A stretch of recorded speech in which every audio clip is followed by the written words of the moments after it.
So you want to smuggle in 1 million Bibles on a tugboat and barge into communist China where they kill people for looking at Bibles? It's much worse than you think. And you want to do it in one night in the dark with a group of rookies without enough time to train them, and you want to keep it a secret but involve thousands of Chinese people? And you really think we can do this? We're going to do it.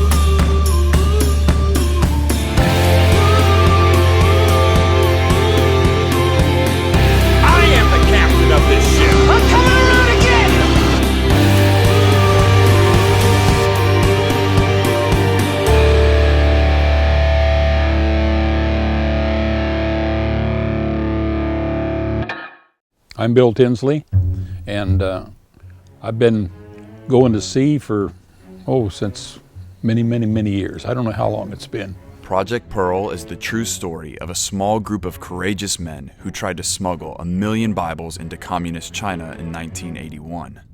Bill was enlisted by his Bible smuggling friend Doug to captain the mission. It took months for Bill to round up everything they needed.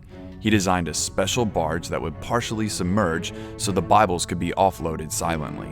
They found a small tugboat in Singapore they hoped would get the job done. So then we all climbed on the boat. I had 18 men that had never been to sea before. And here we are heading the 1,500-mile journey back up to the Philippines. It took us 7 days. I think Doug and I always had a constant conflict. And the idea was we're going to get the barge, bring it back to Puerto Galera and do all the testing. Doug says, no, we don't have time. I said, Doug, we got to test this barge. It's a brand new thing. We don't know how anything's working on it. Bibles are all over the dock. We got to get over there right away to load them. He says, we got to go. And I said, okay, we go. As the tugboat Michael, the barge, and the crew head to Hong Kong, they encounter a fierce storm. Boom, and that boat just vibrates and thunders. Everyone so deathly ill. Nobody can function and do anything. It was going so hard that they were hitting the ceiling. So they crawled in the bunks and tied themselves down. And we sailed into Hong Kong. The crew loaded 234 one-ton blocks of Bibles. But something was brewing in the background that threatened the mission for good. The project is on hold. We can't go. Thousands of Chinese Christians were left exposed on the beach that night when no delivery arrived. The next 30 days would be spent working out leadership problems, reorganizing the frustrated Chinese, and keeping a mutinous crew in line. Then, finally, they got the go-ahead. Project Pearl was back on. I mean, the tension on that boat was, you could cut it with a knife. We're sailing into China, and I pulled in there. Under the cover of night, the crew offloaded the Bibles to the Chinese Christians on shore.